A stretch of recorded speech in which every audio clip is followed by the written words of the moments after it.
En una mansión impecable, una niña vive aislada, silenciada detrás de sonrisas sociales.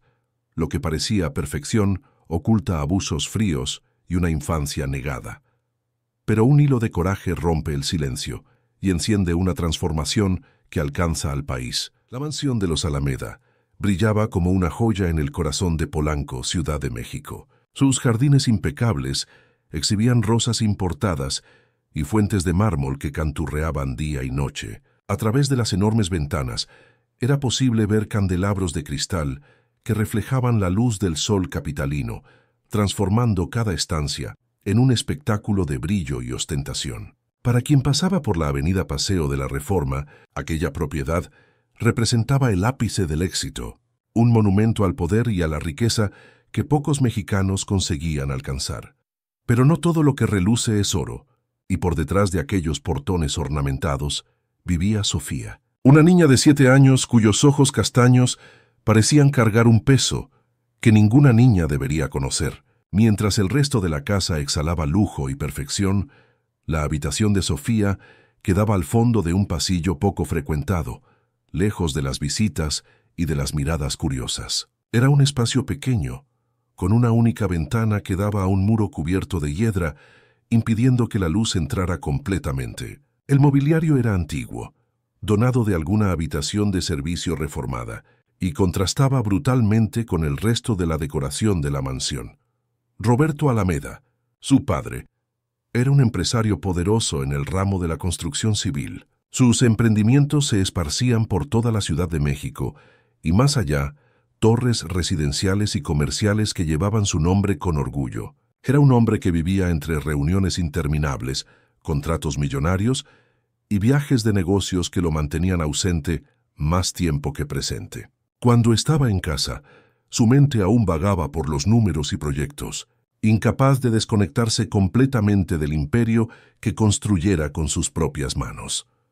3 años atrás, Roberto conociera a Valeria Méndez en un evento de gala benéfico. Ella era todo lo que se esperaría de una dama de la alta sociedad capitalina, elegante, articulada, con una belleza que llamaba la atención sin esfuerzo aparente. Viuda de un diplomático, Valeria transitaba con facilidad por los círculos más exclusivos de la ciudad, presidiendo instituciones de caridad y apareciendo regularmente en las columnas sociales. Cuando comenzaron a salir, Roberto pensó que había encontrado no solo una compañera, sino también una madre para Sofía, que había perdido a su propia madre siendo aún un bebé. El casamiento fue celebrado como el evento social del año. La ceremonia tuvo lugar en la Catedral Metropolitana de la Ciudad de México, seguida por una recepción en el Gran Hotel Ciudad de México que reunió a políticos, empresarios y celebridades. Sofía, entonces con 4 años, sirvió como damita de honor, vestida con un vestido de encaje blanco que había costado más de lo que muchas familias ganan en un año. En las fotos, ella sonreía tímidamente al lado de la madrastra, que posaba con una mano protectora sobre su hombro. Nadie podría imaginar que aquel gesto, capturado por decenas de fotógrafos, era solo una actuación más para las cámaras. En los primeros meses después del casamiento, Valeria mantuvo las apariencias con maestría. Delante de Roberto, trataba a Sofía con una gentileza estudiada, comprándole regalos caros y llevándola a eventos sociales donde podía exhibir a la niña como trofeo de su nueva posición de matrona familiar. Pero cuando Roberto viajaba, cuando las puertas se cerraban y los empleados eran despedidos, la máscara caía. Valeria veía en Sofía no una hijastra a ser amada, sino un obstáculo entre ella y la fortuna de los Alameda. La niña aprendió rápidamente a leer las señales. Cuando oía el coche de su padre saliendo por la mañana para otro día de trabajo, su corazón se oprimía. Sabía que tendría que enfrentar a Valeria sola, sin la protección de la presencia paterna. La madrastra comenzaba con comentarios aparentemente inocentes sobre lo desgarbada, fea, tonta que era Sofía. Palabras que penetraban hondo en el alma de la niña, creando heridas invisibles que ningún médico podría curar. Con el tiempo, las crueldades se volvieron más elaboradas. Valeria comenzó a aislar a Sofía del resto de la casa. Las comidas, antes tomadas en familia en la suntuosa sala de comedor, pasaron a ser servidas en la habitación de la niña. pero no eran las mismas comidas que los adultos comían. Mientras Valeria degustaba platos preparados por un chef particular, Sofía recibía porciones mínimas de comida fría, a veces restos del día anterior que ya no servían para nada. La justificación era siempre la misma. Sofía necesitaba aprender a no ser mimada, necesitaba entender el valor de las cosas. La niña adelgazaba visiblemente, pero Valeria tenía excusas listas para Roberto. Decía que la hijastra era muy exigente con la comida, que rechazaba los platos más nutritivos por berrinche. Roberto, absorto en sus negocios y confiando ciegamente en su esposa, aceptaba las explicaciones sin cuestionar. Al fin y al cabo, Valeria era la presidenta de una institución que alimentaba a niños necesitados. ¿Cómo podría ella descuidar a una niña bajo su propio techo? Los castigos también se volvieron parte de la rutina. Por cualquier motivo, real o inventado, Valeria encerraba a Sofía en su habitación por horas. La niña pasaba los días mirando por la ventana estrecha, observando las gaviotas volar libres sobre el cielo de Polanco, deseando tener esa misma libertad. Su único consuelo era un osito de peluche gastado, regalo de la madre biológica que nunca conociera. Por la noche, se abrazaba al juguete y susurraba conversaciones imaginarias, preguntando a la madre que estaba en algún lugar de las estrellas por qué tenía que vivir de esa forma. Valeria prohibía a Sofía llamar a Roberto papá delante de ella. Decía que la niña no merecía ese privilegio, que era una intrusa en la vida que ella, Valeria, había construido. Cuando Sofía, por hábito o desesperación, olvidaba y pronunciaba la palabra, era castigada severamente. Se quedaba sin cenar, sin luz en la habitación, sin los pocos momentos de televisión que aún le eran permitidos. La niña aprendió a silenciar su propia voz, a convertirse en una sombra en su propia casa. La mansión de los Alameda continuaba recibiendo visitas ilustres.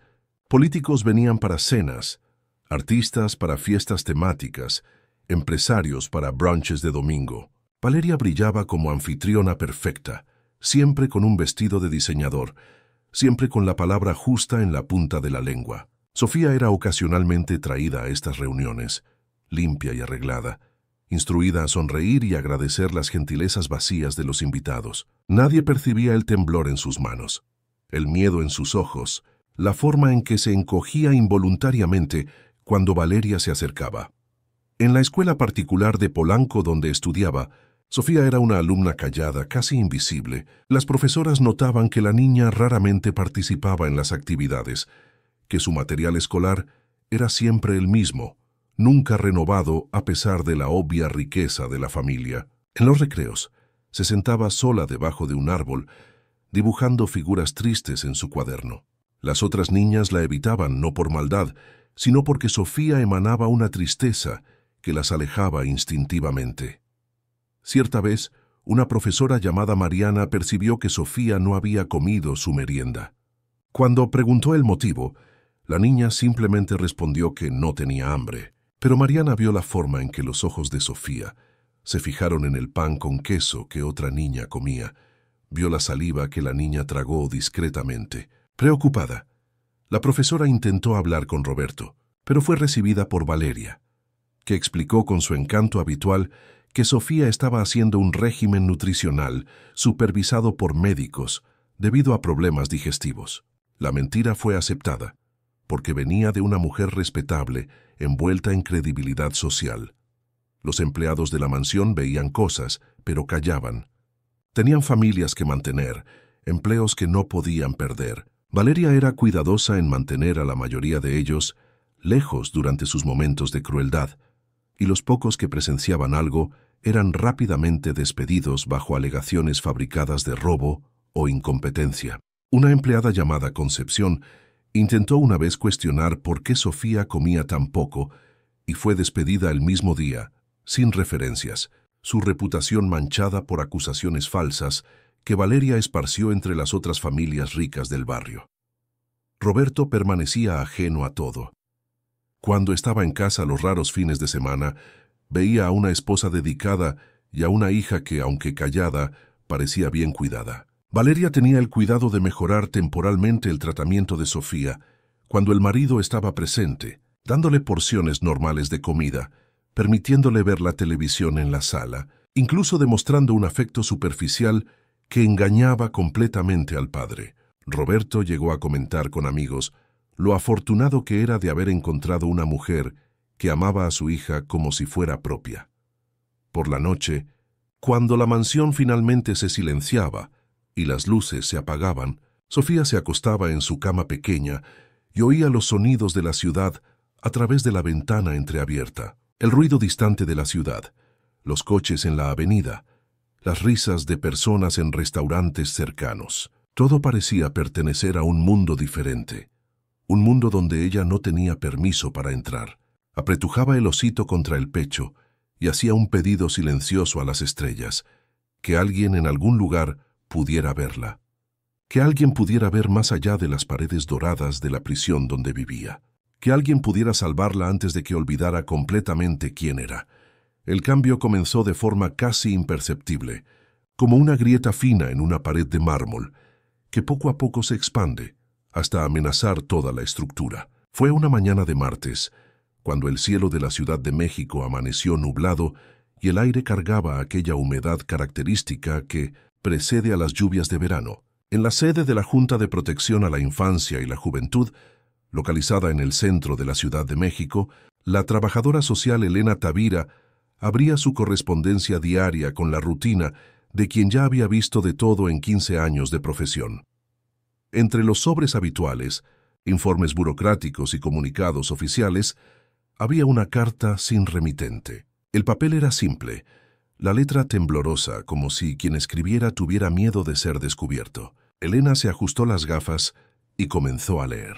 Las palabras describían a una niña viviendo en condiciones de negligencia severa en una mansión de Polanco. Hablaban de una niña que pasaba días encerrada en una habitación, que comía menos de lo que debería, que era tratada con frialdad y crueldad por la madrastra, mientras el padre, ausente y engañado, no percibía nada. Normalmente, Elena podría descartar aquello como exageración o malentendido. Al fin y al cabo, denuncias anónimas eran comunes, y muchas veces venían de vecinos resentidos o exempleados con motivos personales. Pero había algo en aquella carta que tocó su intuición profesional. La descripción era demasiado específica, demasiado detallada. Quienquiera que hubiera escrito conocía los horarios de la casa, sabía cuándo el padre viajaba, había presenciado cosas que no podrían ser inventadas fácilmente. Elena llevó el caso a su supervisor, el doctor Marcelo Fernández, un hombre de mediana edad que había dedicado su vida entera a la protección de niños vulnerables. Él leyó la carta con atención, frunciendo el ceño a cada párrafo. Cuando terminó, miró a Elena con aquella expresión que ella ya conocía bien, la que significaba que iban a investigar, independientemente de cuán poderosa fuera la familia involucrada. La mansión de los Alameda fue fácilmente identificada. La dirección en la carta estaba correcta, y una rápida búsqueda reveló todo sobre Roberto Alameda y su esposa Valeria. Las fotos en las redes sociales mostraban a una pareja perfecta, siempre sonriendo en eventos benéficos, siempre impecables. Valeria aparecía constantemente en las páginas de revistas de sociedad, elogiada por su trabajo filantrópico. Roberto era descrito como uno de los empresarios más exitosos de la Ciudad de México. Todo muy bonito, muy arreglado. Excesivamente perfecto, pensó Elena. 2 días después, Elena llegó a la mansión sin aviso previo. Era un procedimiento estándar en casos de posible negligencia, para evitar que las familias prepararan montajes. Tocó el timbre y esperó, observando los jardines meticulosamente cuidados, las estatuas de mármol, la grandiosidad que exhalaba de cada detalle de la propiedad. La puerta fue abierta por una empleada uniformada que la condujo hasta la sala de estar, donde Valeria la aguardaría. La sala era un espectáculo de buen gusto y riqueza. Sofás italianos, cuadros de artistas renombrados en las paredes, una vista privilegiada de la ciudad a través de ventanas de suelo a techo. Valeria entró algunos minutos después, usando un conjunto de lino beige que combinaba perfectamente con la decoración. Su sonrisa era cálida, su postura impecable. Ofreció café importado, galletas francesas, como si recibir trabajadores sociales fuera parte de su rutina diaria. Elena observaba todo con ojos entrenados. Valeria hablaba con soltura sobre su rutina con Sofía, describiendo una relación armoniosa entre madrastra e hijastra. Contó sobre las clases de piano que había contratado, sobre la ropa cara que compraba para la niña, sobre cómo intentaba compensar la ausencia de la madre biológica. Cada palabra era calculada, cada gesto ensayado. Elena fingía creer, mientras mentalmente catalogaba inconsistencias y exageraciones. Cuando pidió ver a Sofía, Valeria dudó por una fracción de segundo. Fue un lapso casi imperceptible, pero Elena lo captó. La madrastra entonces sonrió nuevamente y explicó que la niña estaba en su habitación estudiando, pero que estaría feliz de traerla. Desapareció por algunos minutos, tiempo suficiente para que Elena notara que la casa, a pesar de toda su belleza, tenía algo de artificial, como un escenario de teatro donde todo estaba posicionado para impresionar, pero nada parecía realmente vivido. Sofía apareció algunos minutos después, sosteniendo la mano de Valeria. Elena sintió un nudo en el pecho al ver a la niña. Estaba limpia, arreglada, con un vestido nuevo que aún tenía la etiqueta discretamente doblada en el cuello. Pero sus ojos eran lo que Elena nunca olvidaría. Eran ojos vacíos, sin el brillo que niños de 7 años deberían tener. Había miedo allí, y resignación, y una tristeza demasiado profunda para alguien tan joven. La trabajadora social intentó conversar con Sofía, pero la niña respondía solo con monosílabos, siempre mirando a Valeria antes de hablar, como si pidiera permiso silencioso. Elena propuso hablar con Sofía a solas, pero Valeria protestó elegantemente, diciendo que la hijastra era muy tímida con extraños y estaría más cómoda con ella presente. Legalmente, Elena no podía insistir en aquel momento sin una orden judicial, así que tuvo que aceptar la condición. Las preguntas fueron cuidadosas. Elena preguntó sobre la escuela, sobre amigos, sobre lo que a Sofía le gustaba hacer. Las respuestas venían robotizadas, claramente memorizadas. Sí, le gustaba la escuela. Sí, tenía amigos. Sí, la madrastra era muy buena con ella. Pero cuando Elena preguntó qué había comido en el desayuno, Sofía dudó. Sus ojos se movieron rápidamente hacia Valeria, que respondió por la hijastra diciendo que había tomado un desayuno completo con frutas y pan integral.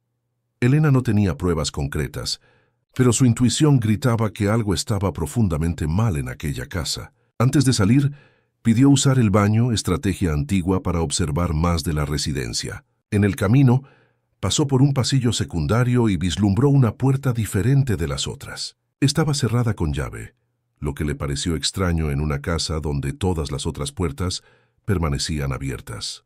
Memorizó la ubicación y continuó su camino. De vuelta a la oficina, Elena redactó un informe preliminar. Describió las observaciones, las reacciones de Valeria, el comportamiento de Sofía.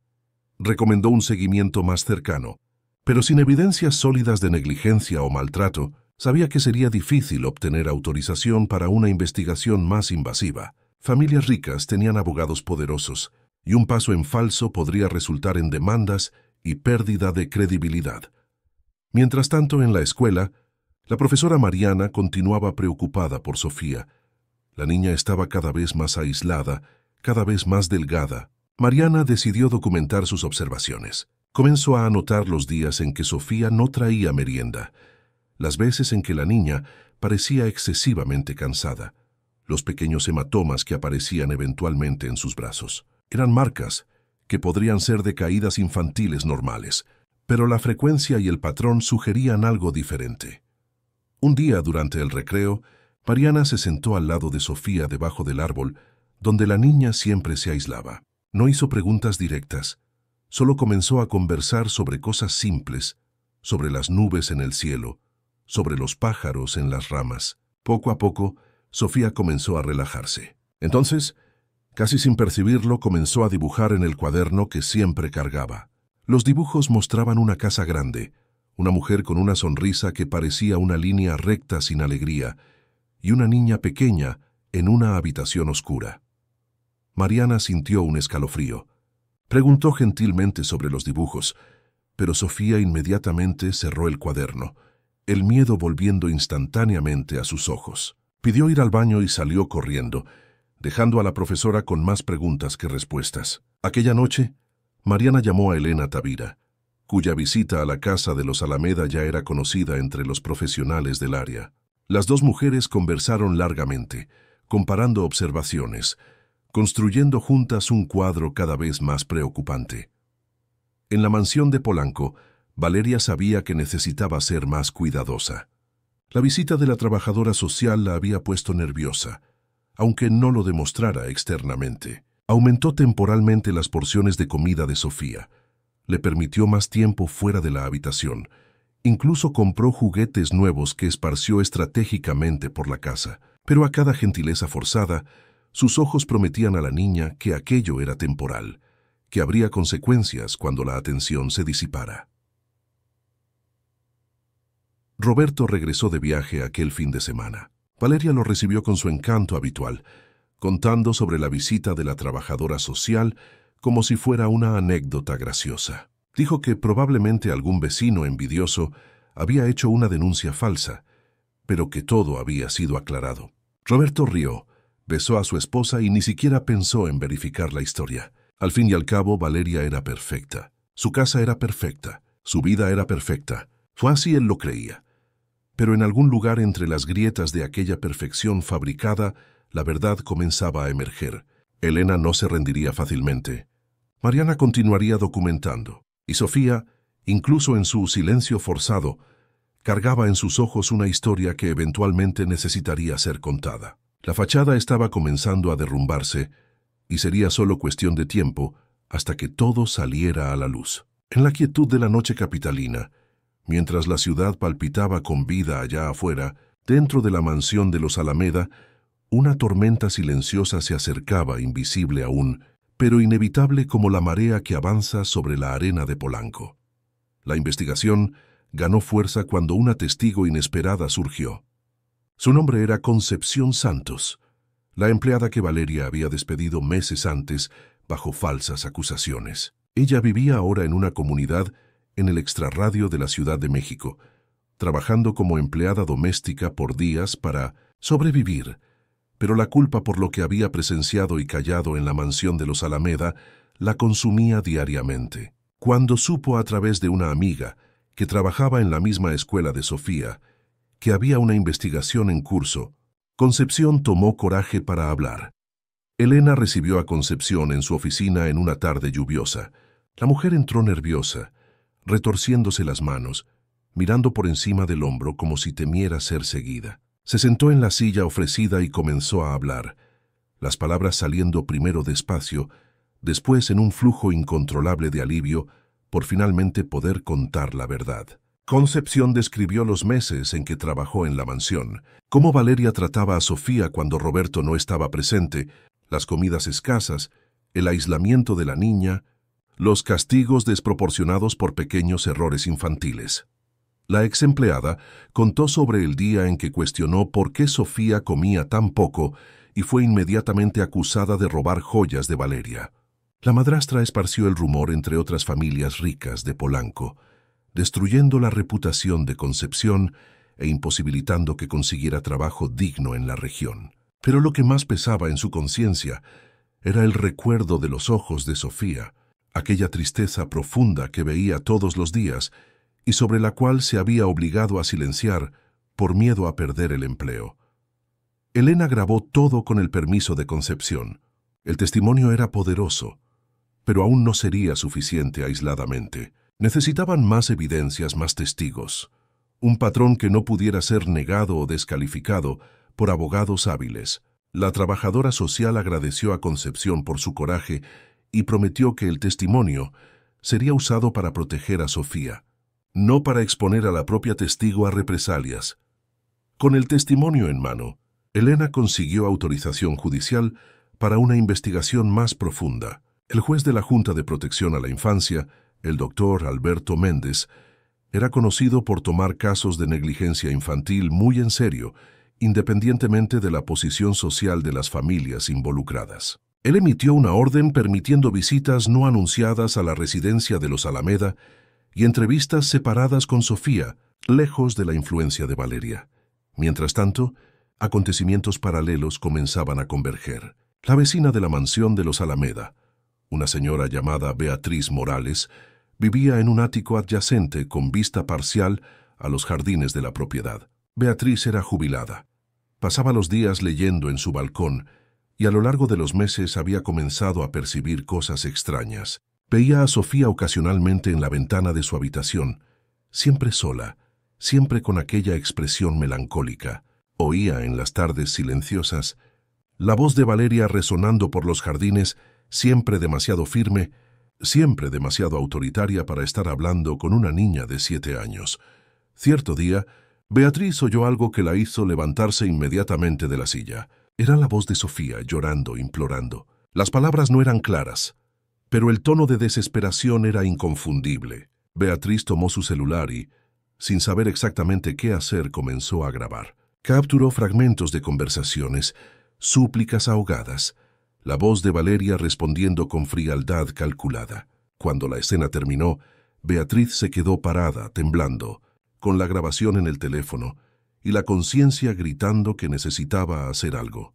Fue el marido de Beatriz, Joaquín, quien sugirió que buscaran a las autoridades competentes. Joaquín era abogado jubilado y sabía exactamente a quién recurrir. Al día siguiente, la pareja estaba en la oficina de Elena entregando las grabaciones. El contenido era perturbador. Aunque la calidad del audio no era perfecta, debido a la distancia, era posible oír claramente a Sofía pidiendo no quedarse encerrada en la habitación, pidiendo comida, y la voz de Valeria negando con una crueldad que helaba la sangre.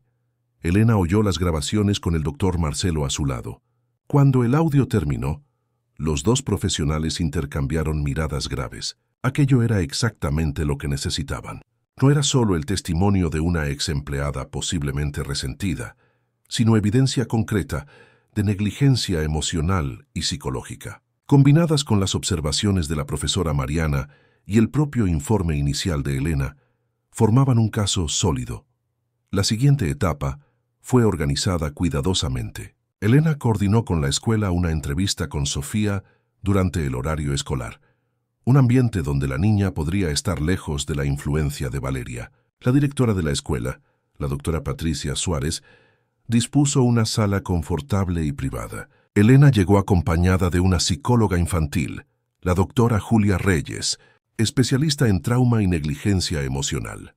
Sofía fue llevada a la sala por la profesora Mariana, que le sostuvo la mano con ternura y le dijo que todo estaba bien, que aquellas personas solo querían conversar. La niña entró vacilante, los ojos grandes y asustados fijos en las dos mujeres desconocidas. La doctora Julia tenía una presencia cálida, una voz suave que inmediatamente hizo que Sofía se relajara mínimamente. Comenzaron despacio, hablando sobre cosas neutras, sobre los dibujos que Sofía hacía, sobre sus colores favoritos. Poco a poco, con paciencia infinita, Laura Julia fue ganando la confianza de la niña. Sofía comenzó a hablar, primero en susurros, después con un poco más de firmeza. Contó sobre la habitación oscura donde pasaba tanto tiempo, sobre cómo tenía hambre, pero no podía comer cuando quería, sobre cómo la madrastra decía que ella no merecía cosas buenas, porque era una niña mala. Las palabras salían entrecortadas, mezcladas con lágrimas que Sofía intentaba contener, como si llorar fuera también una transgresión que sería castigada. Elena y Julia documentaron todo. La psicóloga, experta en casos de trauma infantil, reconoció inmediatamente las señales de negligencia emocional severa. Sofía presentaba síntomas clásicos: baja autoestima, miedo constante a desagradar, incapacidad de expresar necesidades básicas sin culpa. Cuando preguntaron sobre el padre, Sofía dijo que lo amaba, pero que él nunca estaba en casa y nunca sabía de las cosas que sucedían cuando viajaba. No culpaba a Roberto, pero quedaba claro que se sentía abandonada por él. La entrevista duró casi 2 horas. Cuando terminó, Sofía estaba exhausta, pero también había algo diferente en sus ojos. Por primera vez en mucho tiempo, alguien había escuchado verdaderamente su historia. Alguien había creído en ella sin juzgar, sin dudar. La doctora Julia abrazó a la niña gentilmente y prometió que la ayudarían, que nadie merecía vivir con miedo en su propia casa. Mientras tanto, Elena se reunió con el doctor Marcelo y el juez doctor Alberto Méndez. Presentaron todas las evidencias recolectadas, El testimonio de Concepción, las grabaciones de Beatriz, los informes de la escuela, la entrevista con Sofía. El cuadro era innegable. Sofía estaba viviendo en un ambiente de negligencia emocional y psicológica, su salud mental y física en riesgo. El juez, visiblemente perturbado por las evidencias, autorizó una intervención más directa. Fue emitida una orden para una nueva visita a la mansión de los Alameda, esta vez con la presencia de un psicólogo del tribunal y un representante del Ministerio Público. Valeria no podría más controlar la narrativa. Roberto necesitaba ser confrontado con la verdad sobre lo que sucedía en su propia casa. La ley protegía a Sofía ahora y ninguna cantidad de dinero o influencia social podría cambiar eso. En la escuela, Mariana conversó largamente con Sofía después de la entrevista con las autoridades. Le dijo a la niña que había hecho lo correcto al decir la verdad, que era valiente, que merecía ser feliz. Sofía preguntó si tendría problemas, si la madrastra se enojaría. Mariana sostuvo sus pequeñas manos y explicó que personas más fuertes ahora la protegerían, que cambios estaban llegando, que la tormenta podría parecer aterradora, pero que después de ella vendría el sol. Valeria. En aquel momento, aún no sabía la extensión de la investigación. Continuaba su rutina de apariencias, presidiendo reuniones de caridad, apareciendo en eventos sociales, manteniendo la imagen impecable de matrona benevolente. Pero los engranajes de la justicia ya estaban en movimiento, y no había cómo detenerlos. El castillo de mentiras que había construido estaba a punto de desmoronarse, y cuando eso sucediera, todo saldría a la luz de una forma que ningún barniz de respetabilidad podría encubrir. Sofía, aquella noche, se acostó en su habitación apretando el osito gastado, pero por primera vez en mucho tiempo había una chispa diferente en su pecho. No era exactamente esperanza aún, era demasiado pequeña y frágil para ese nombre grandioso. Pero era algo, era la sensación de que tal vez, solo tal vez las cosas pudieran cambiar. Que tal vez ella no necesitaba vivir para siempre en aquella habitación oscura, en aquel miedo constante. Que tal vez alguien realmente hubiera oído su pedido silencioso a las estrellas. Roberto Alameda estaba en Guadalajara cuando recibió la llamada que cambiaría todo. Era un martes lluvioso, y él acababa de salir de una reunión crucial con inversores japoneses interesados en su nuevo emprendimiento en Santa Fe. El teléfono sonó mostrando un número desconocido. Normalmente lo ignoraría, pero algo lo hizo contestar. Del otro lado de la línea estaba el doctor Alberto Méndez, juez de la Junta de Protección a la Infancia y la Juventud de la Ciudad de México. La conversación fue directa y perturbadora. El juez informó que había una investigación en curso involucrando a su hija Sofía, cuestiones serias de negligencia emocional y psicológica. Roberto sintió que el mundo giraba. Intentó interrumpir, decir que debía haber un error, que su esposa era la presidenta de una institución de caridad, que Sofía tenía todo lo que necesitaba. Pero el doctor Alberto fue firme, explicando que había evidencias concretas y que Roberto necesitaba regresar a la Ciudad de México inmediatamente para una reunión formal en el juzgado. El empresario canceló todos los compromisos y tomó el primer vuelo de regreso. Durante las 2 horas de viaje, su mente era un torbellino. Intentó llamar a Valeria varias veces, pero ella no contestaba. Llamó a la mansión y la empleada dijo que la señora había salido para un evento benéfico. Sofía estaba en la escuela. Todo parecía normal, perfectamente normal como siempre había sido. ¿Cómo podía haber algo mal? En el Aeropuerto Internacional Benito Juárez, Roberto fue directo al juzgado. Llegó aún con la ropa de reunión, corbata impecable, zapatos italianos brillando pero con el rostro marcado por la preocupación y la confusión. Fue recibido por Elena Tavira y el doctor Marcelo Fernández en una sala de reuniones discreta. Sobre la mesa estaban carpetas organizadas, documentos, un portátil preparado para reproducir las grabaciones. Elena comenzó la presentación de los hechos con profesionalismo, pero también con sensibilidad. Sabía que estaba a punto de destruir la realidad de un padre y que la forma en que condujera aquella conversación determinaría cómo Roberto reaccionaría. Mostró primero el informe inicial de su visita a la mansión, las observaciones sobre el comportamiento de Sofía, las inconsistencias en las explicaciones de Valeria. Roberto escuchó aún incrédulo, pensando que todo podía ser un malentendido. Entonces Elena mostró el testimonio de Concepción. Roberto se acordaba vagamente de la empleada. Recordaba a Valeria diciendo que la había despedido por robo. Al oír la versión de Concepción sobre lo que realmente había sucedido, sobre cómo había sido injustamente acusada por cuestionar el tratamiento de Sofía, el empresario comenzó a sentir las primeras grietas en su certeza. Las piezas comenzaban a encajar de forma perturbadora. Las grabaciones de Beatriz fueron el golpe más duro. Elena advirtió que el contenido sería difícil de oír. Cuando el audio comenzó, Roberto reconoció inmediatamente la voz de su hija. Sofía estaba llorando, implorando para no quedarse encerrada, diciendo que tenía hambre. Y entonces la voz de Valeria, fría, calculada, negando los pedidos de la niña con una crueldad que él jamás había imaginado posible. El hombre palideció, sus manos temblaron, sudor frío escurrió por su frente. Pero fue la entrevista con Sofía lo que lo rompió completamente. La doctora Julia estaba presente y condujo a Roberto a través de los principales puntos de la conversación con la niña. Describió cómo Sofía había hablado sobre la habitación oscura, sobre pasar horas sola, sobre tener miedo de llamar a su padre papá delante de Valeria, sobre sentir hambre pero no poder comer. Cada revelación era una puñalada en el corazón de Roberto. Cada detalle, una evidencia de cómo había fallado espectacularmente como padre. Roberto apoyó los codos en la mesa y escondió el rostro entre las manos. Su cuerpo entero temblaba.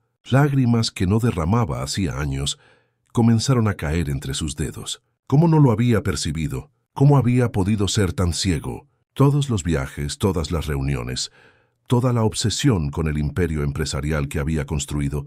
¿Y para qué? Mientras él acumulaba éxito y dinero, su hija languidecía dentro de su propia casa, invisible, sufriendo, esperando por un padre que nunca estaba allí. Elena le dio tiempo para procesar. El doctor Marcelo ofreció agua, pero Roberto no conseguía ni sujetar el vaso sin derramar. Cuando finalmente consiguió hablar, su voz salió ronca, quebrada. Preguntó dónde estaba Sofía en aquel momento, si ella estaba bien, si estaba segura. Elena explicó que la niña estaba en la escuela, en un ambiente protegido, y que medidas ya estaban siendo tomadas para garantizar su seguridad.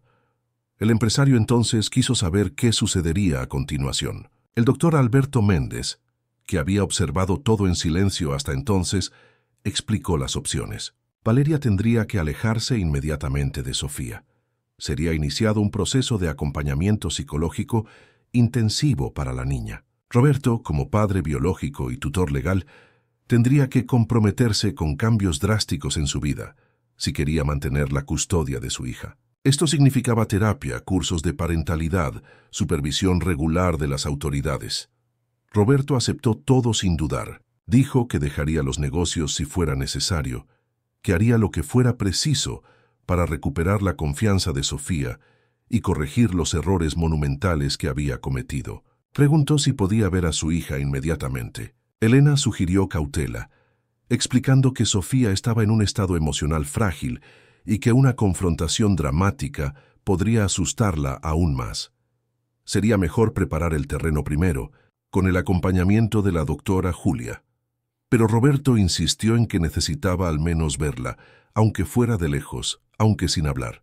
Elena y el juez acordaron permitir que él esperara en la escuela a la hora de la salida, pero solo observando, sin acercarse aún. El empresario acordó, desesperado por cualquier conexión, por cualquier forma de verificar con sus propios ojos que su hija aún existía, más allá de las estadísticas e informes que acababa de ver.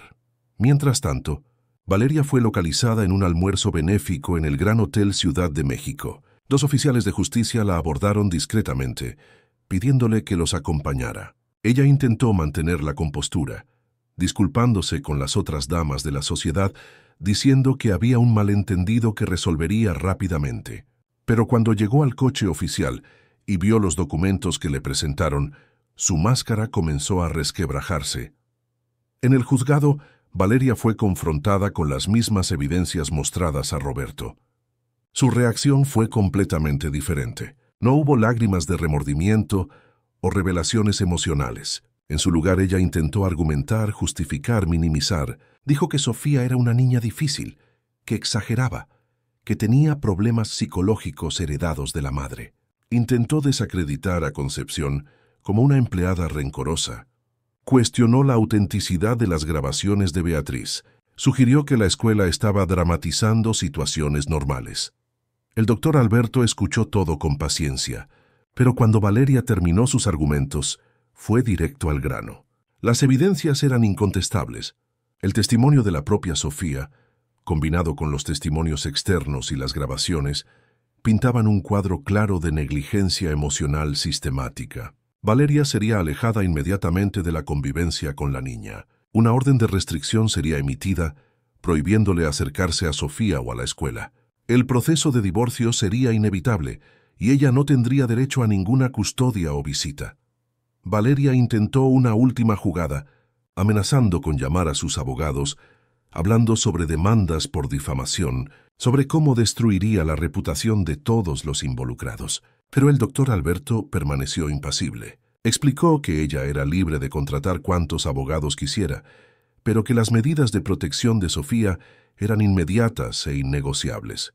Si intentaba acercarse a la niña, sería considerada desacato a la orden judicial con consecuencias serias.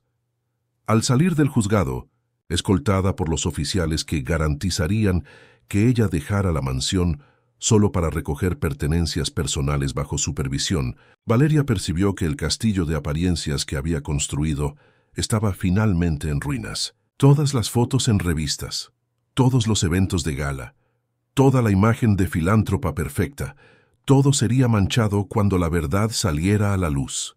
Y saldría, porque casos así no permanecían en secreto por mucho tiempo en la Ciudad de México. Roberto esperó en la puerta de la escuela cuando sonó el timbre de salida. Vio a Sofía salir caminando despacio, abrazada a una mochila rosa que parecía demasiado grande para su cuerpo delgado.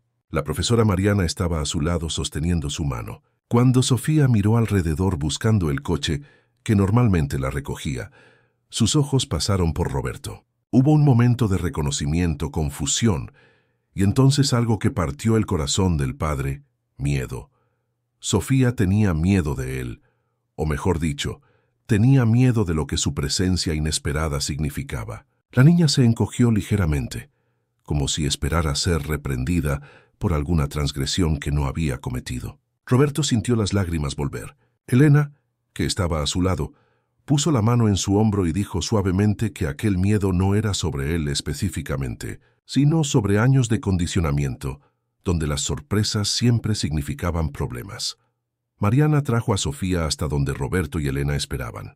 La profesora se arrodilló a la altura de la niña y le explicó gentilmente que su papá estaba allí para llevarla, que todo estaba bien, que no había nada que temer. Sofía miró a su padre con aquellos ojos grandes y asustados, y Roberto, olvidando todos los protocolos y recomendaciones de cautela, se arrodilló también y abrió los brazos. Por un momento que pareció durar una eternidad, Sofía se quedó parada, indecisa. Entonces, lentamente, como un pajarito herido probando alas rotas, dio un paso hacia su padre. Y otro, hasta finalmente estar en sus brazos. Y Roberto la abrazó como si nunca más fuera a soltarla, sintiendo cuán pequeña y frágil era, cómo había adelgazado, cómo temblaba. Susurró en su oído promesas que se juró a sí mismo que cumpliría, que nunca más la dejaría, que la protegería, que todo sería diferente ahora. Y Sofía, por primera vez en años, se permitió creer que tal vez, solo tal vez aquellas palabras pudieran ser verdaderas. Los primeros días después de las revelaciones fueron los más difíciles. Roberto llevó a Sofía a un apartamento que mantenía en Roma Norte, lejos de la mansión de Polanco y de todas las memorias dolorosas que ella contenía. Era un espacio más pequeño, más simple, pero había algo de acogedor allí que la gran casa nunca había tenido. Ventanas que permitían la luz del sol entrar libremente, paredes en tonos claros, un balcón desde donde se veían las luces de la ciudad brillando a lo lejos.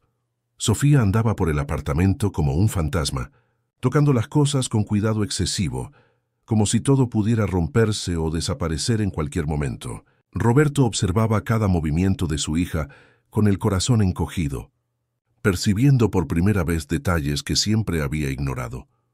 Cómo era demasiado pequeña para su edad, cómo sus ojos cargaban sombras demasiado profundas, cómo sus gestos eran contenidos, controlados, como si ocupar espacio fuera un privilegio que ella no merecía. La primera noche fue especialmente difícil. Roberto preparó la habitación de invitados para Sofía.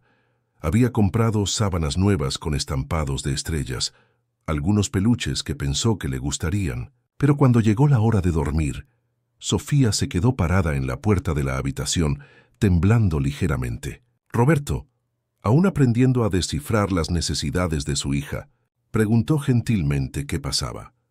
Sofía miró la habitación, luego a su padre, y con voz casi inaudible, preguntó si la puerta quedaría cerrada con llave. La pregunta golpeó a Roberto como un puñetazo. Comprendió entonces que para su hija, las habitaciones no eran lugares seguros de descanso, sino prisiones potenciales. Se arrodilló a su altura y prometió que la puerta nunca, jamás, sería cerrada con llave, que ella podría entrar y salir cuando quisiera, que aquel sería su espacio seguro. Aún así, Sofía no consiguió dormir sola aquella primera noche. Roberto acabó montando un colchón inflable al lado de la cama de ella, y se adormeció oyendo la respiración irregular de su hija que luchaba contra pesadillas. Se despertó varias veces a lo largo de la noche, comprobando si Sofía aún estaba allí, si estaba respirando, si no había desaparecido como una ilusión cruel. La doctora Julia Reyes se convirtió en presencia constante en sus vidas. Venía al apartamento 3 veces por semana para sesiones de terapia con Sofía, y también comenzó a atender a Roberto, ayudándolo a procesar la culpa abrumadora que sentía y a aprender formas saludables de reconectarse con su hija. La psicóloga explicó que la recuperación sería lenta, que años de negligencia emocional no se curaban en días o semanas, que Roberto necesitaría paciencia infinita. Las sesiones con Sofía revelaban capas y más capas de trauma. La niña hablaba sobre los miedos que la consumían: miedo a comer demasiado porque podría ser reprendida, miedo a hacer ruido porque podría molestar, miedo a pedir cosas porque no merecía recibirlas. La doctora Julia trabajaba gentilmente para deconstruir cada una de esas creencias distorsionadas, mostrando a Sofía que ella tenía valor, que merecía ocupar espacio, que sus necesidades importaban. Roberto se zambulló de cabeza en el proceso de transformación. Delegó la administración de la empresa a sus socios de confianza. Canceló compromisos que antes consideraba innegociables.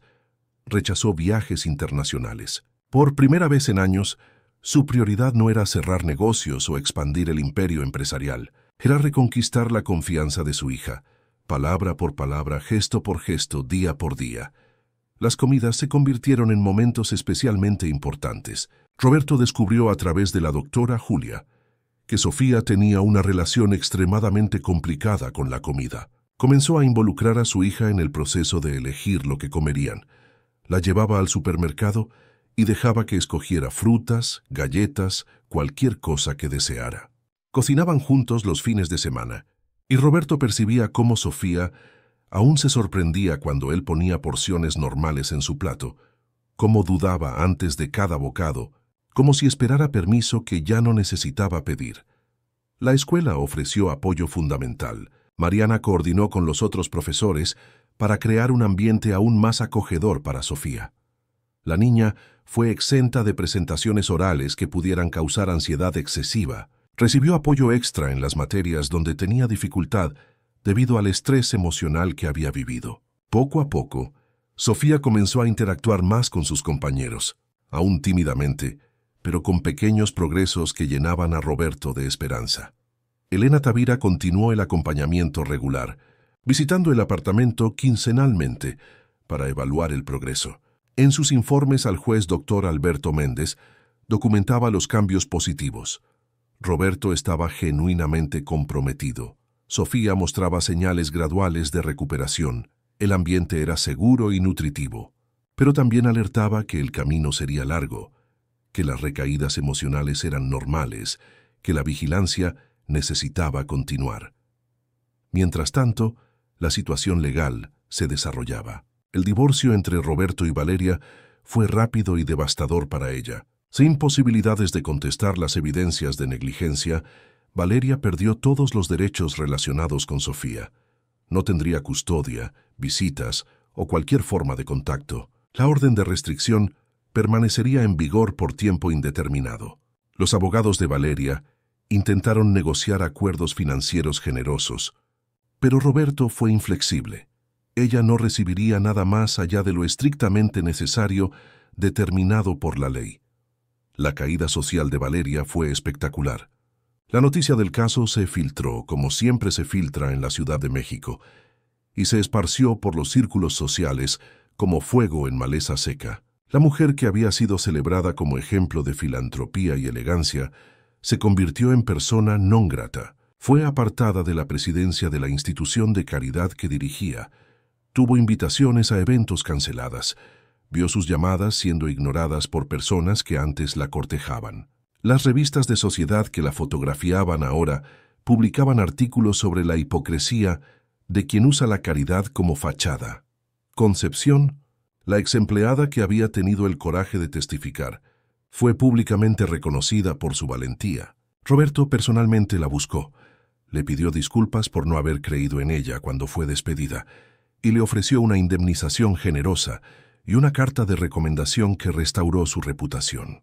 Concepción aceptó con lágrimas de alivio, diciendo que lo más importante era saber que Sofía estaba finalmente segura. Beatriz y Joaquín Morales, los vecinos que proporcionaron las grabaciones cruciales, se convirtieron en amigos cercanos de Roberto. El abogado jubilado ofreció orientación legal durante todo el proceso de divorcio, rechazando cualquier pago y diciendo que era su contribución para corregir una injusticia. Beatriz comenzó a visitar a Sofía regularmente, trayendo libros y contando historias, convirtiéndose en una especie de figura de abuela que la niña nunca había tenido. 3 meses después de la separación de Valeria, Roberto tomó una decisión que cambiaría todo. Vendió la mansión de Polanco. No quería que Sofía volviera a aquel lugar de memorias dolorosas, ni quería él mismo revivir los errores que había cometido allí. El dinero de la venta fue parcialmente invertido en un fondo educativo para Sofía y parcialmente donado a organizaciones legítimas de protección infantil, instituciones que realmente trabajaban para prevenir casos como el que su hija había sufrido.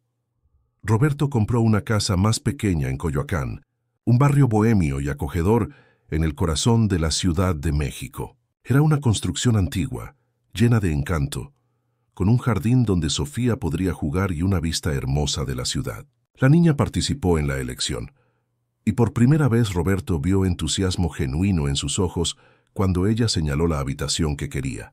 Un espacio amplio y claro con ventanas grandes que daban a árboles y cielo abierto.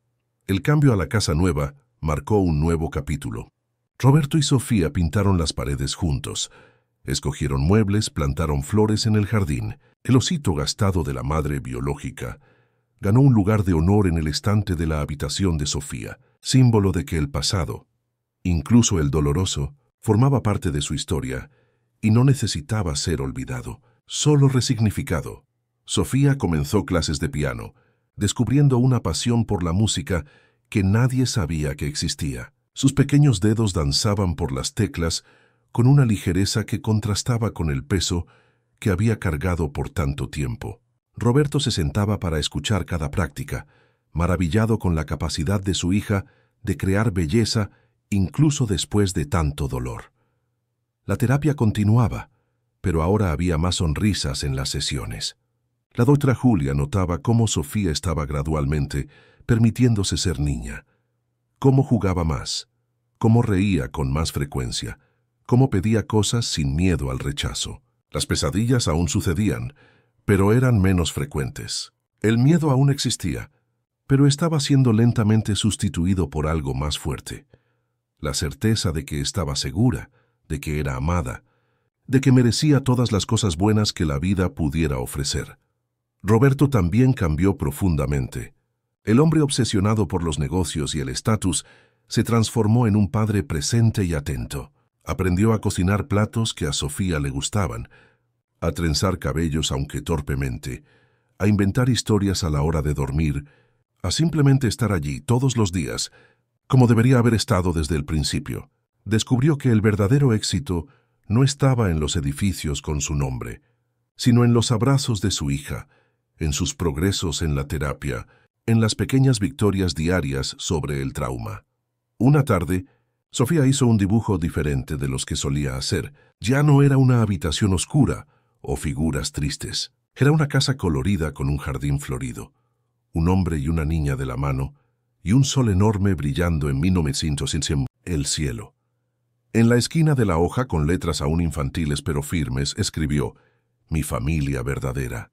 Roberto enmarcó aquel dibujo y lo colocó en la sala, recordando diariamente cuánto ya habían caminado y cuánto aún caminarían juntos. Un año pasó desde aquel día en el juzgado, cuando Roberto descubrió la verdad.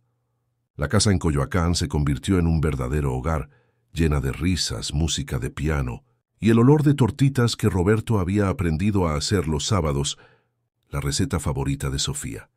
El jardín que plantaron juntos florecía abundantemente, girasoles y margaritas compitiendo por espacio bajo el sol capitalino, mientras un pequeño huerto de árboles frutales prometía frutos para las próximas estaciones.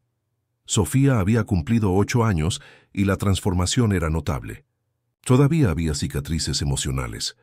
La doctora Julia siempre recordaba que el trauma no desaparece completamente, solo se vuelve más manejable. Pero la niña que antes se encogía en las sombras, ahora corría por el jardín.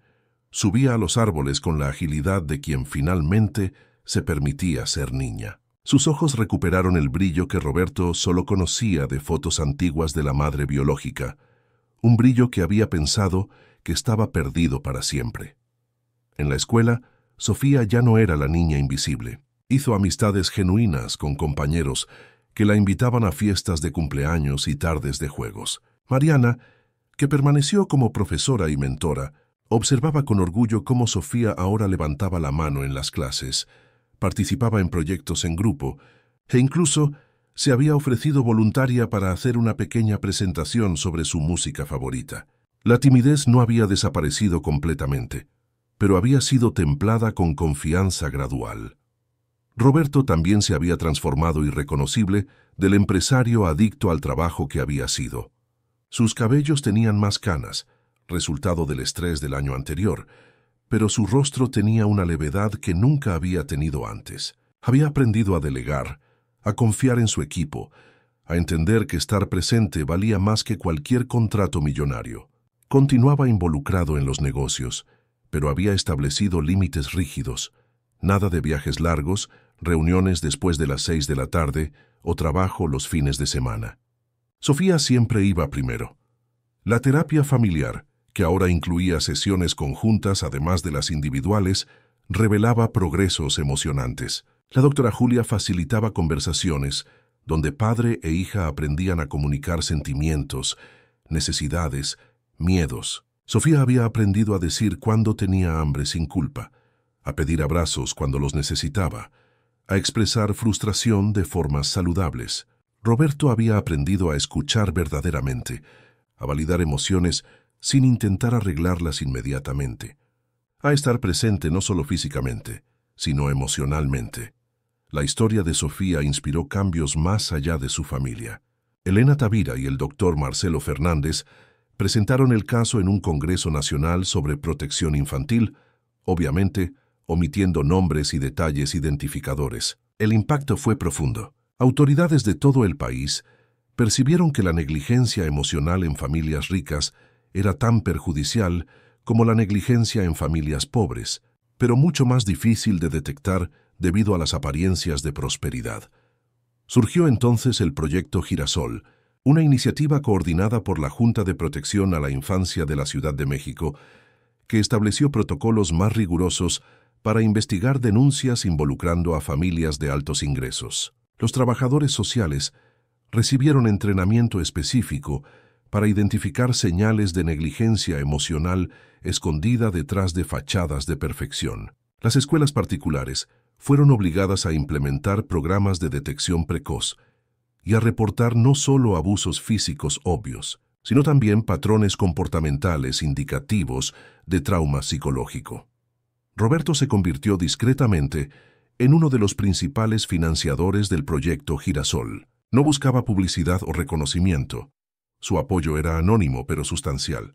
Quería que otras niñas como Sofía fueran identificadas más temprano, que otros padres ciegos como él había sido despertaran antes de que fuera demasiado tarde. Creía que si su tragedia personal podía prevenir el sufrimiento de otras familias, entonces tal vez habría algún propósito redentor en todo lo que había sucedido. Concepción, cuya valentía al testificar había sido fundamental para salvar a Sofía, se convirtió en portavoz no oficial del proyecto. Daba charlas en escuelas de formación profesional para empleados domésticos, enseñando sobre la importancia de reportar situaciones sospechosas, sobre cómo hacerlo de forma segura y anónima, sobre cómo el silencio puede ser complicidad. Su historia inspiraba a otros trabajadores a no callarse ante injusticias, incluso cuando el miedo a perder el empleo era grande. Beatriz y Joaquín Morales permanecieron cercanos a la familia. La pareja de ancianos se convirtió en abuelos honorarios de Sofía, presentes en recitales de piano, fiestas de cumpleaños, cenas dominicales en la casa de Coyoacán. Beatriz enseñaba a Sofía a hacer postres, aquellos dulces de chocolate que son tradición en cualquier fiesta infantil mexicana, y a la niña le encantaba lamer la cuchara cubierta de dulce, un placer simple que antes le era negado. Joaquín, con su experiencia como abogado, ayudó a Roberto a establecer un fideicomiso para Sofía, que garantizaría su educación y bienestar independientemente de lo que sucediera en el futuro. Pero más importante que el dinero era el tiempo que pasaba contando historias de la Ciudad de México antigua a la niña, enseñándole a jugar ajedrez, mostrando que figuras masculinas podían ser gentiles y confiables. Valeria desapareció de la vida social capitalina. Rumores decían que se había mudado a Guadalajara, intentando reconstruir una vida donde nadie conociera su historia. La orden de restricción permanecía en vigor, y ella nunca intentó violarla, sabiendo que cualquier contacto con Sofía resultaría en consecuencias legales severas. En entrevistas raras para la prensa, intentaba minimizar lo que había hecho, presentarse como víctima de malentendidos, pero nadie creía. Los hechos hablaban más alto que sus intentos de revisión histórica. Sofía nunca preguntaba por la ex madrastra. Era como si aquel capítulo de su vida hubiera sido sellado, archivado en algún rincón de su memoria donde no necesitaba ser constantemente revisitado. La doctora Julia explicaba que eso era saludable, que Sofía no necesitaba perdonar o procesar aquella relación ahora, que tal vez cuando fuera mayor elegiría revisitarla terapéuticamente, pero que forzarla a confrontar aquello prematuramente sería contraproducente. El piano se convirtió en refugio y expresión para Sofía. Su profesor, maestro Carlos, un músico jubilado que vivía cerca en Coyoacán, se maravillaba con la sensibilidad de la niña. Decía que ella tocaba con una profundidad emocional rara en alguien tan joven, que sus interpretaciones cargaban tanto sentimiento que a veces él se emocionaba durante las clases. Sofía había comenzado a componer pequeñas melodías, canciones simples pero honestas, que Roberto grababa en su celular y escuchaba repetidamente. La escuela sugirió que Sofía participara en un recital público de fin de año. Al principio la niña dudó, el miedo a la exposición aún resonando de los tiempos en que ser vista significaba ser castigada. Pero con el aliento gentil de Roberto, Mariana y la doctora Julia, accedió. Pasaron semanas ensayando una pieza llamada Primavera Capitalina, melodía alegre que el maestro Carlos había compuesto especialmente para ella. La noche del recital llegó en noviembre, cuando la Ciudad de México ya comenzaba a sentir el calor del verano que se aproximaba. El pequeño teatro de la escuela estaba lleno de padres, profesores y alumnos. Roberto se sentó en la primera fila, las manos sudadas de nerviosismo, no por sí mismo sino por Sofía. Cuando la niña subió al escenario, vistiendo un vestido azul claro que ella misma había escogido, Roberto vio algo extraordinario suceder.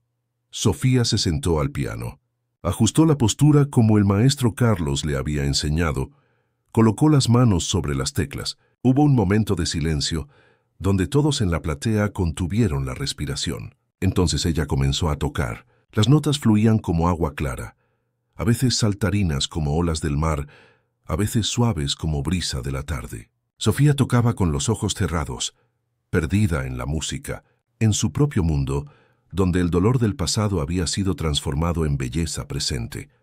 Cuando la última nota resonó y el silencio volvió al teatro, hubo una pausa antes de que los aplausos explotaran.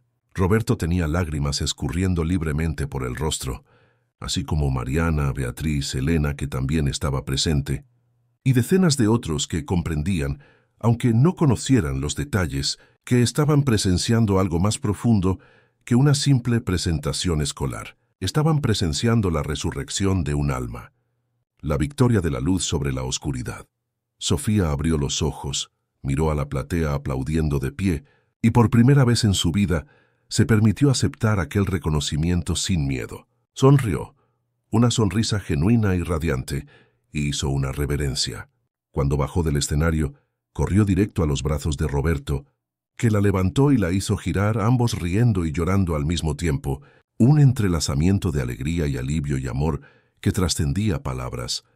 Aquella noche, de vuelta en la casa en Coyoacán, Sofía estaba demasiado energizada para dormir. Se sentaron en el balcón, bebiendo chocolate caliente incluso con el calor, mirando las luces de la ciudad esparcidas abajo como estrellas terrestres. Sofía preguntó a Roberto si estaba orgulloso de ella. Él sostuvo el rostro de su hija entre las manos y dijo que estaba más que orgulloso, que ella era la persona más valiente que conocía, que su capacidad de recuperarse y florecer después de todo lo que había pasado era nada menos que milagrosa.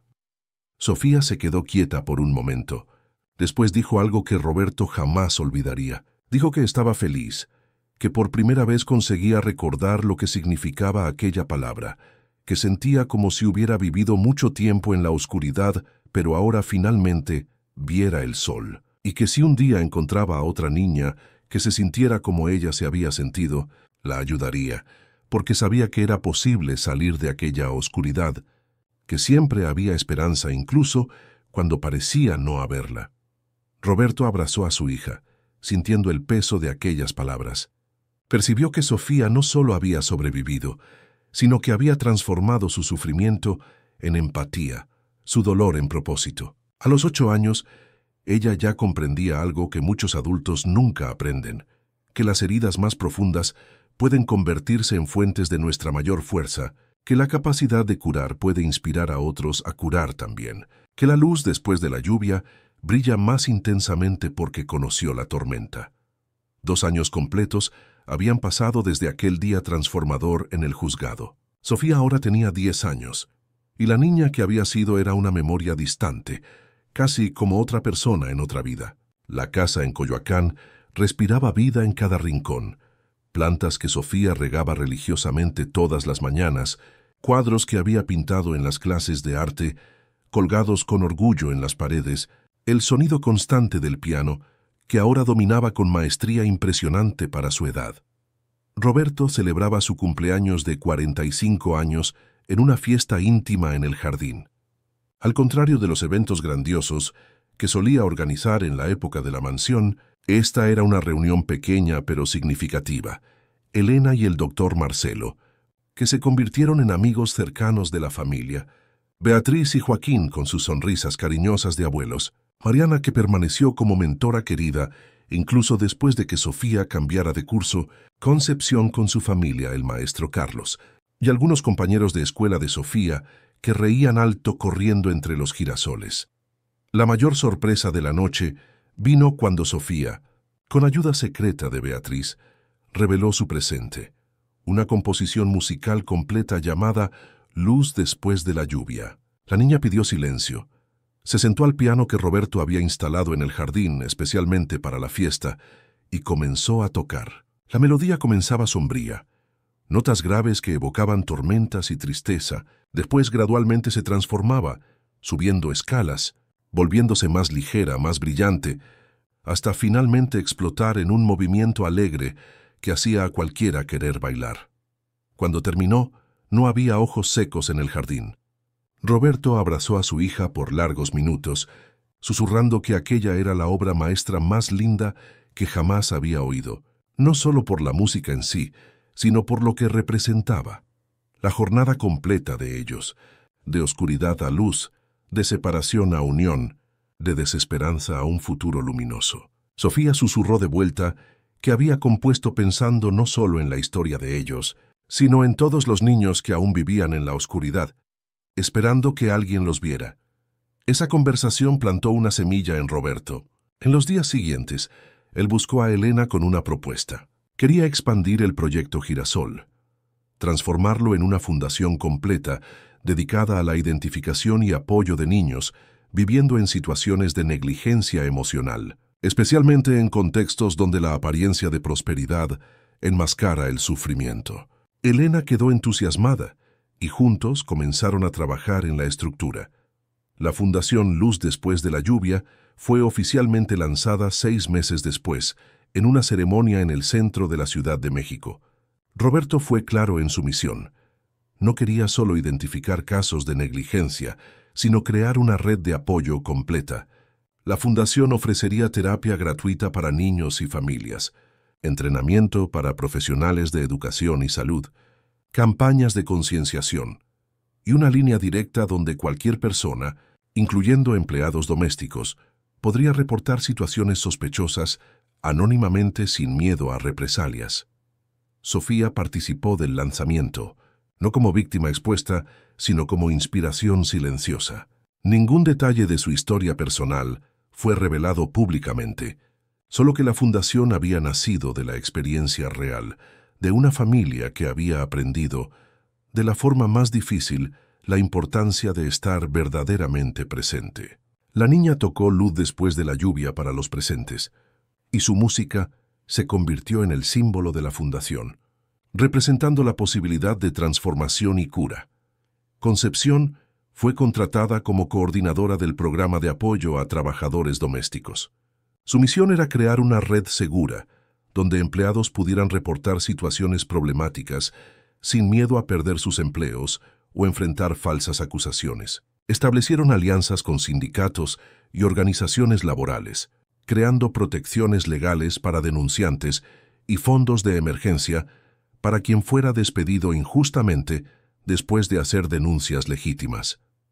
Elena se convirtió en directora ejecutiva de la fundación, trayendo toda su experiencia de décadas en la protección infantil. Bajo su liderazgo, desarrollaron un protocolo revolucionario de identificación de negligencia emocional que comenzó a ser adoptado por juntas de protección a la infancia en todo México. El protocolo incluía indicadores comportamentales, ambientales y relacionales que ayudaban a profesionales a ver más allá de las apariencias de riqueza y estatus.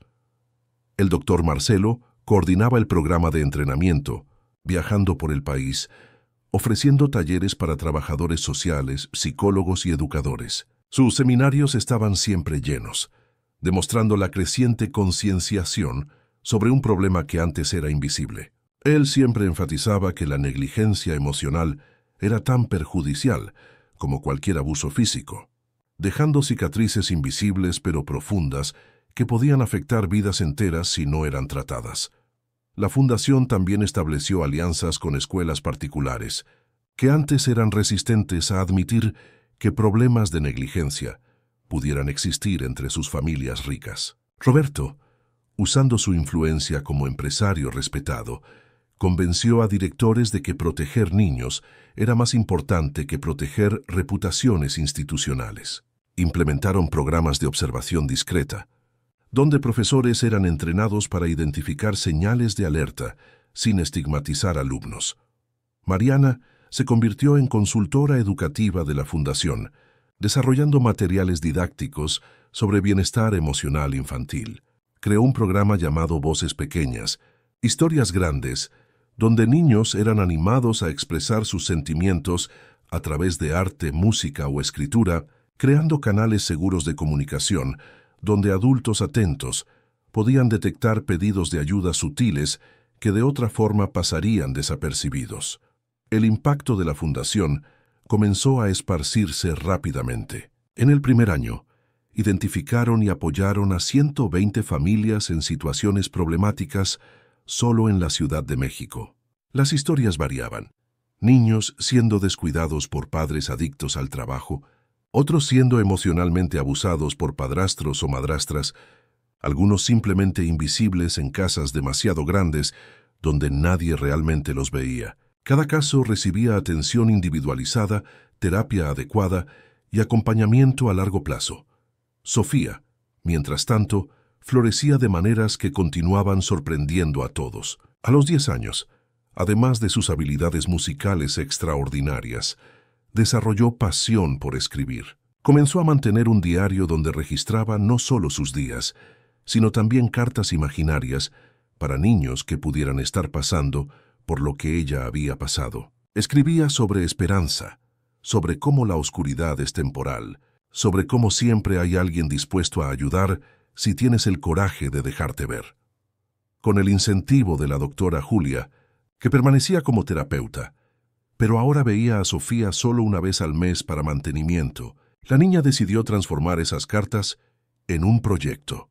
Bajo seudónimo para proteger su identidad, publicó un pequeño libro llamado Cartas para ti que estás en la oscuridad. El libro era distribuido gratuitamente por la Fundación en escuelas, albergues y consultorios pediátricos, alcanzando a miles de niños que encontraban en las palabras de Sofía el consuelo de no estar solos. Roberto asistía a todo con una mezcla de orgullo y humildad.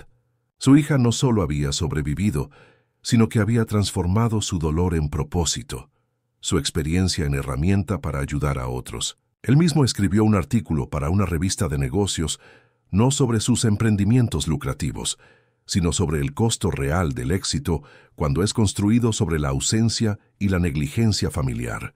El artículo se volvió viral, generando discusiones importantes en los círculos empresariales sobre el equilibrio entre vida profesional y personal. La empresa de Roberto no sufrió con su menor dedicación obsesiva.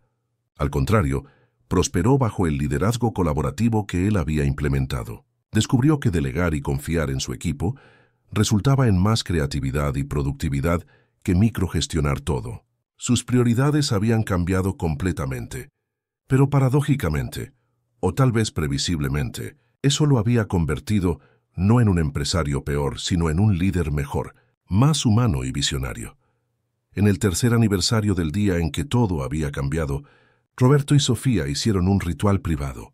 Volvieron a Polanco, no a la mansión que ya no les pertenecía, sino a la playa. Caminaron por la arena al atardecer, el mismo sol que Sofía solía observar por la ventana estrecha de su habitación, deseando libertad. Ahora ella corría libremente, la brisa del mar revolviendo sus cabellos, su risa resonando sobre las olas. Roberto se detuvo para observarla, grabando aquel momento en su memoria como prueba tangible de que la redención era posible, que los errores podían ser corregidos, que el amor verdadero tenía poder de curación. Sofía llamó a su padre para construir un castillo de arena juntos. Mientras trabajaban, ella habló sobre sus planes futuros. Quería estudiar psicología cuando creciera. Especializándose en trauma infantil, quería ayudar a otros niños de la forma en que la doctora Julia la había ayudado. Roberto sintió lágrimas en los ojos, no de tristeza, sino de profunda gratitud por tener una segunda oportunidad, por su hija haber escogido transformar sufrimiento en servicio. El castillo de arena que construyeron era elaborado, con torres y puentes, ventanas abiertas que permitían la luz entrar, tan diferente de la habitación oscura donde Sofía había vivido. Cuando terminaron, se sentaron para admirarlo, sabiendo que la marea eventualmente lo llevaría, pero que en aquel momento representaba algo permanente en sus vidas, la reconstrucción completa de lo que había sido roto, la creación de algo nuevo y hermoso sobre los escombros del pasado. Volvieron a casa cuando las estrellas comenzaron a aparecer en el cielo. Sofía señaló una particularmente brillante y dijo que le gustaba pensar que era su madre biológica observando, feliz por ver cómo las cosas habían mejorado. Roberto concordó, añadiendo que tal vez todas las personas que los ayudaron eran también estrellas, guías que iluminaron el camino cuando todo parecía demasiado oscuro para encontrar salida. En la casa en Coyoacán, Sofía tocó el piano antes de dormir, como hacía todas las noches. Luz después de la lluvia sonaba aún más bonita, madurada con la práctica.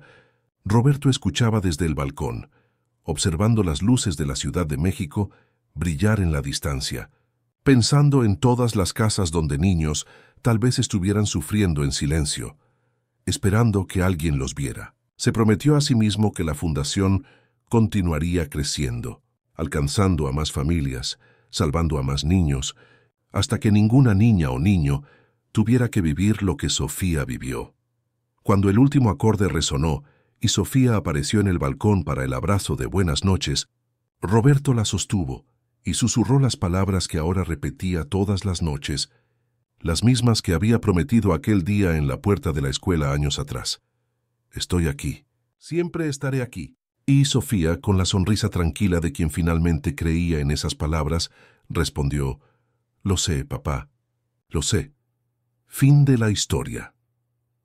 Queridos oyentes, esperamos que la historia de Sofía y Roberto haya tocado sus corazones profundamente. Esta narrativa nos recuerda que incluso en las mansiones más lujosas, los niños pueden estar sufriendo en silencio, invisibles detrás de fachadas de perfección. Pero también nos muestra que la transformación es posible, que el amor verdadero tiene poder de curación, y que de nuestro dolor más profundo puede nacer un propósito que ilumina no solo nuestras vidas, sino las de innumerables otras personas. Si esta historia resonó con usted, lo invitamos a embarcarse en más viajes emocionales con nosotros. Hemos preparado una lista de reproducción especial con historias igualmente cautivadoras, que exploran la complejidad de la vida, el poder de la redención y la fuerza del espíritu humano. Puede encontrarla haciendo clic aquí al lado. Su participación es fundamental para que continuemos compartiendo estas narrativas que tocan almas y transforman perspectivas. Si la historia de Sofía y Roberto lo emocionó, por favor, suscríbase a nuestro canal para no perderse ninguna de las historias que traemos diariamente. Deje su me gusta en el video.